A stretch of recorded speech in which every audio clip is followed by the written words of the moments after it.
बड़ा बेटा सजोर बेटा। और इस कचारगढ़ के पावन धरा की जो हमारी प्रेम शक्ति है हम उन्हें भी याद कर लेते हैं। रायताड़ जंगो दाईना पानी गोपाल निगोना। और इस कचारगढ़ मेले की स्थापना करने वाले हमारी संस्कृति को ढूंढा गोया पुनेम के रचयिता जिन्होंने इस मेला का इस जतरा की शुरुआत की, उनके भी एक बार हम जयकार के नारे लगाएंगे। दादा मोतीराव कंगाली ना, और उनके लिए एक बार जोरदार तालियां होनी चाहिए। आज ये सगा समाज पूरे राष्ट्र से उठ के यहाँ पर आकर बैठा है तो ये हमारे मोतीराव कंगाली दादा की देन है। और उनके साथ तमाम जो उनके वरिष्ठ साथी थे, चाहे वो तो सुनेर सिंह ताराम जी हैं या शीतल मरकाम दादा, को भी उन्हीं सबके चरणों में सादर सेवा जोहार करता हूँ। उपस्थित मंच में सभी मंचासीन उपस्थित अतिथिगण एवं मातृ शक्ति पीतृ शक्ति मेरे छोटे नन्हे मुन्ने भाई बहन एवं युवा पीढ़ी को ये प्रवीण दुर्वे सादर सेवा जोहार करता है। मेरा नाम प्रवीण दुर्वे है, छिंदवाड़ा डिस्ट्रिक्ट से बिलोंग करता हूँ, समाज सेवा के तौर पर काफी काम कर रहा हूँ। और एक समय में क्या होता था जब हमारे कल्चर की बात आती थी, इवन ये पीले गमछे पहनने की बात आती थी, तो हमारे जो यंगस्टर्स है युवा साथी हैं वही इसे पहनने से कतराते थे।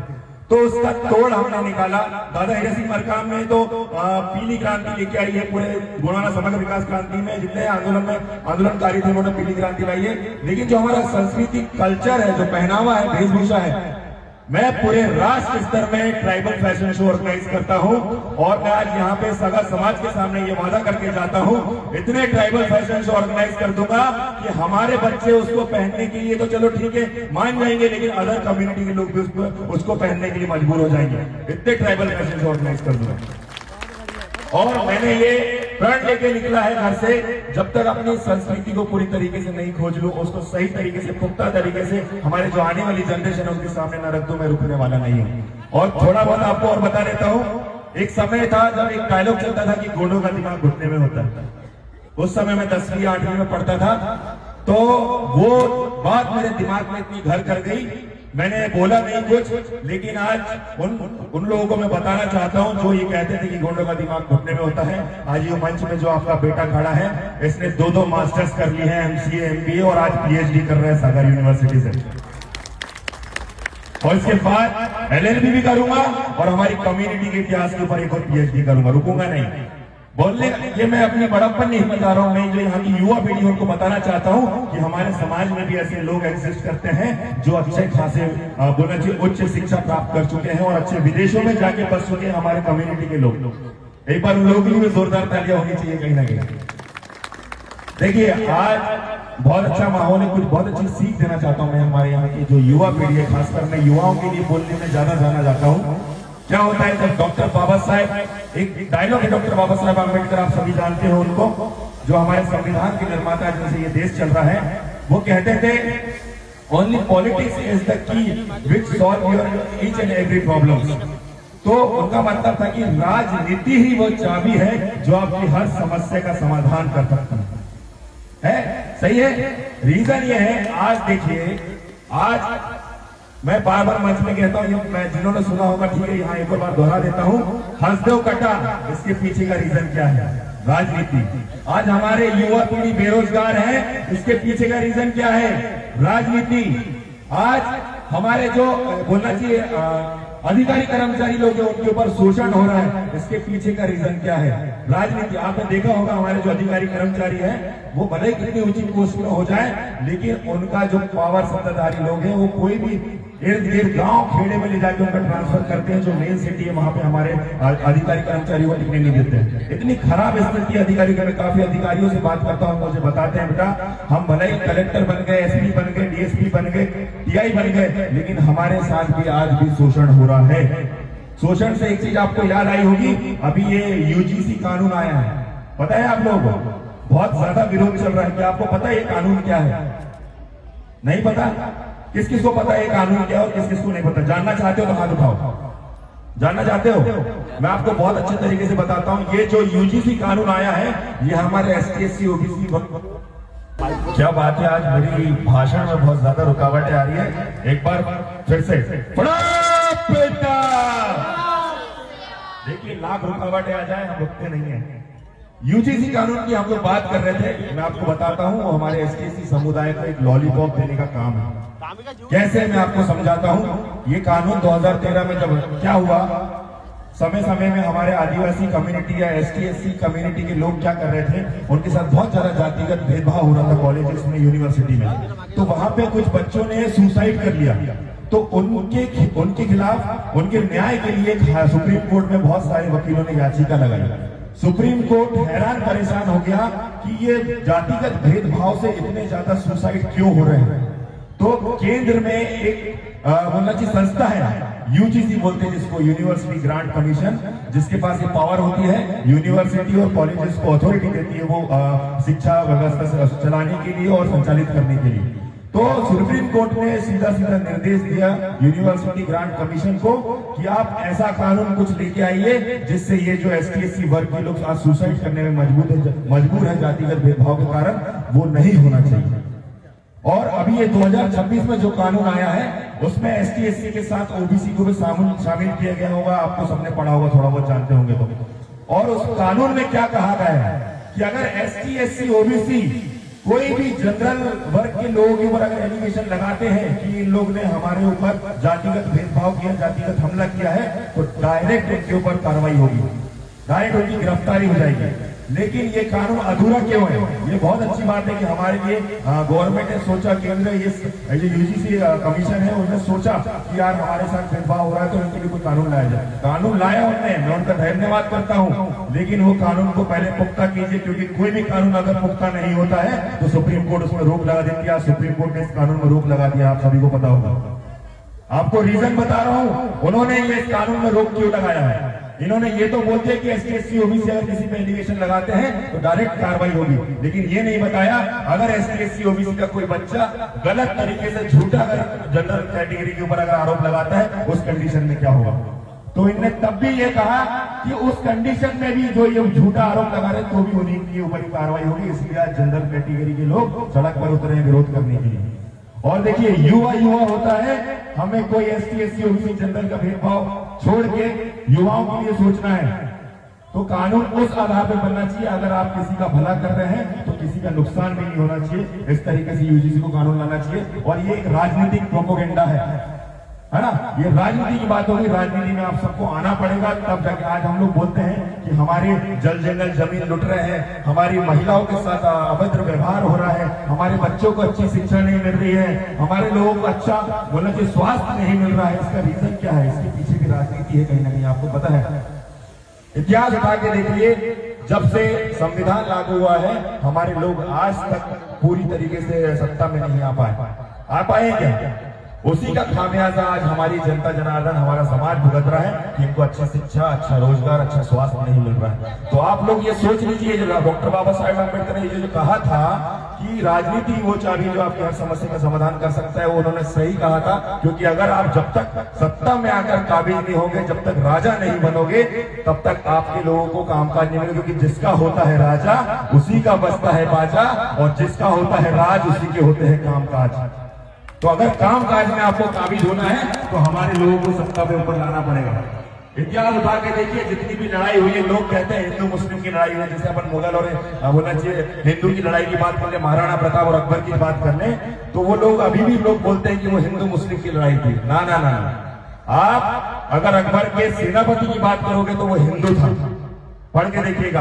और अगर महाराणा प्रताप के सेनापति की बात करेंगे तो वो मुगल था। तो दोनों तरफ हिंदू मुस्लिम, दोनों तरफ हिंदू मुस्लिम, तो कैसे ये जातिगत भेदभाव की लड़ाई होगी, हिंदू मुस्लिम की लड़ाई होगी? ये लड़ाई हमेशा इतिहास में सत्ता की हुई है।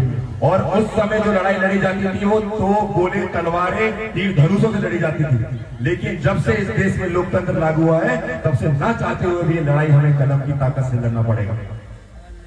एक बार संविधान के लिए जोरदार तालियां बजाइए, क्योंकि उन्होंने जातिगत भेदभाव से हट के कुछ चीजें बनाई डॉक्टर बाबा साहेब अम्बेडकर ने। और बीच बीच में मैंने एक और चीज सुनने में आया था कि फॉरेस्ट डिपार्टमेंट बहुत ज्यादा हमारे लोगों को विस्थापित कर रहा है।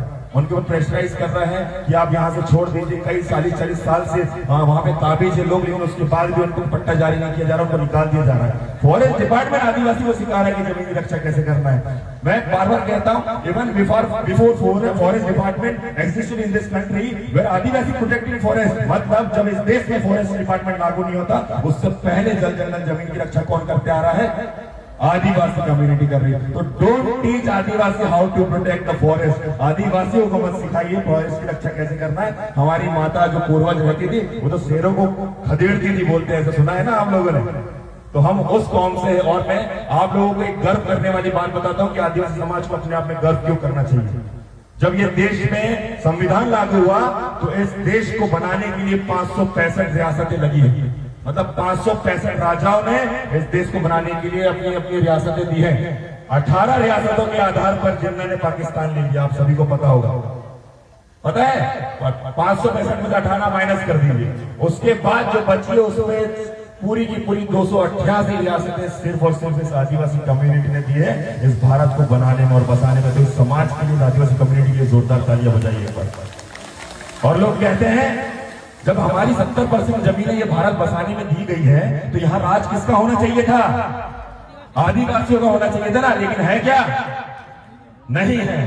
तो मैं आप सबसे निवेदन करूंगा वो राज हमें वापस लेके आना पड़ेगा, तब जाके हम लोगों की जमीनें छीनना बंद होगी, हमारे ऊपर अत्याचार करना बंद करेंगे ये लोग। तो आप लोगों से, युवा पीढ़ी है जो यहाँ, आप लोगों से निवेदन करता हूं मैं कि आप लोग देखिए आजकल नौकरी बची नहीं है, प्राइवेटाइजेशन कर दी है इन लोग ने। आप जिस गवर्नमेंट प्रिपरेशन कर रहे हैं कॉम्पिटिटिव एग्जाम की, वो नौकरियां तो बची नहीं है, तो किसकी तैयारी कर रहे हो आप लोग? क्यों भ्रमित हो? और उनको पता है कि ये समाज जो है ये आर्थिक रूप से बहुत कमजोर है, ये पैसा खर्च करके बड़ी बड़ी शिक्षा प्राप्त नहीं कर सकता। 2-5% लोग सक्षम हो गए हैं, लेकिन हम 90% हमारे समाज की बात कर रहे हैं। तो इनको पता था कि अगर ये समाज पढ़ लिख लेगा तो हमारी दाल नहीं गलेगी, इसलिए इन्होंने गांव भर के जितने हजारों की संख्या में स्कूलों को बंद कर दिए, हजारों की संख्या में गवर्नमेंट कॉलेजों को बंद कर दिए। रीजन यही था कि अगर ये कौम पढ़ लेगी तो ये आवाज उठाना सीख जाएगी, ये सवाल पूछना सीख जाएगी। आज हमारे जेएसयू के हमारे जिलाध्यक्ष बैठे छिंदवाड़ा के निखिलेश, मैं देवरावेन, ऐसे हम लोग हमारे छिंदवाड़ा डिस्ट्रिक्ट की बात करें तो 3-4 लोग हैं जो दहाड़ते हैं प्रशासन के सामने। अगर उनको पता है ये 3-4 है तो नाक में दम करके रखे, अगर इनके जैसे पढ़ लिख के 1000 हो गए तो इनका जीना हराम कर देंगे। इसीलिए मैं बोलता हूं ज्यादा से ज्यादा एजुकेटेड बने। और देखिए, पढ़ लिख के कॉपी करके आप डिग्री तो ले लोगे लेकिन नॉलेज नहीं ले पाओगे। तो हमें यहाँ डिग्री की लड़ाई नहीं लड़नी, हमें हमारी नॉलेज कैपेसिटी बढ़ानी है, अपना नॉलेज को इतना अपग्रेड करना है। अगर कलेक्टर आपके सामने आ गया तो उससे ज्यादा नियम कानून कायदे हमें पता होना चाहिए, तब वो आपकी बात सुनेगा। समझ में आया? नींद तो नहीं आ रही मेरे भाषण में? और भी बहुत सारी चीजें हैं जो आपके समझ करना चाहता हूँ, लेकिन ये कार्यक्रम में बोलना चाहिए और भी वक्ता है और भी कार्यक्रम होने वाला है। मैं बस आपसे अलविदा लेना चाहता हूँ। देखिए, कुछ ना कुछ तो प्रॉब्लम है, कुछ तो गड़बड़ है नया। तो ये गड़बड़ क्या है? चलो थोड़ा हंसी मजाक की बात हो तो आपको मैं आपके इस भाई के थोड़ा सा टैलेंट दिखा देता हूँ। देखिए, आपका ये भाई, पहले मैं कुछ चीजें बताता हूँ। मेरा एक गुरु था, उसने मुझसे कहा कि बेटा जीवन में एक बात याद रखना, बड़ा नौकर बनने से अच्छा छोटा मालिक बन जाना बहुत सुखी रहेगा। तो ये लाइन ने मेरे दिमाग में ऐसा घर कर गई। आज इस भाई का आपको बताता हूँ, मेरा खुद का जिम है, मेरा खुद का होटल बन रहा है, मेरा खुद का 360 गेम जोन है, मेरी खुद की 360 बोलना चाहिए रियल एस्टेट की फर्म है, मेरा खुद का इवेंट मैनेजमेंट कंपनी है और मेरा खुद का फिल्म प्रोडक्शन है। तो उस एक लाइन ने आज आपके इस बेटे को इतना बिजनेस करने में परिपक्व कर दिया। तो मैं आपसे वही कहूंगा कि ज्यादा से ज्यादा लोग, नौकरी आजकल बची नहीं है, व्यापार में आए। और नहीं समझ में आता तो आपके समाज में ऐसे बुद्धिजीवी, जो मैंने बताया ना, MBA किया हूँ, मास्टर्स ऑफ बिजनेस एडमिनिस्ट्रेटिव, उसके बाद जो बिजनेस की सबसे ऊंची डिग्री होती है बिजनेस मैनेजमेंट में मैं PhD कर रहा हूँ। तो मैं से बेहतर अपने समाज को बिजनेस करने के तरीके कौन बता पाएगा? बताइए मुझे। अगर मैं सिर्फ मंचों में भाषण देता तो आप बोलते कि ये तो सिर्फ बोलता है, लेकिन मैंने अभी अपने पूर्व में बताया कि मेरे कितने बिजनेस चल रहे हैं। 35-40 बिजनेस डुबाने के बाद मेरे 7-8 बिजनेस चल रहे हैं। और समाज सेवा के लिए पैसा लगता है, आप सोचते हैं कि अब इधर दौड़ रहे हैं, कचारगढ़ जा रहे हैं, इधर जा रहे हैं, किसी के केस चल रहे हैं। आज मेरे ऊपर 15 केसेस चल रहे हैं। समाज के लिए लड़ते लड़ते ये मेरा निखिलेश छोटा भाई यहाँ गवाह है, उससे पूछिएगा जीएसयू वाले।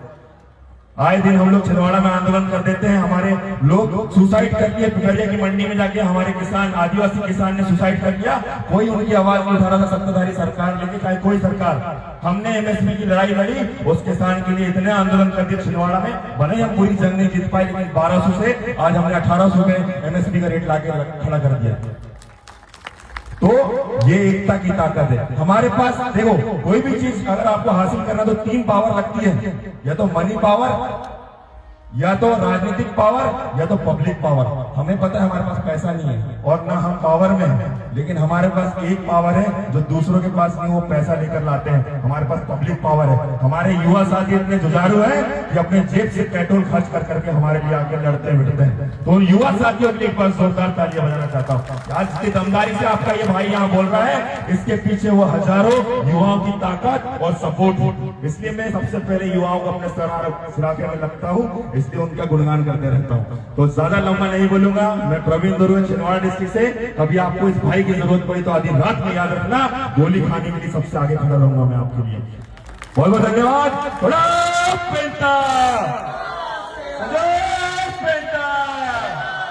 बहुत धन्यवाद।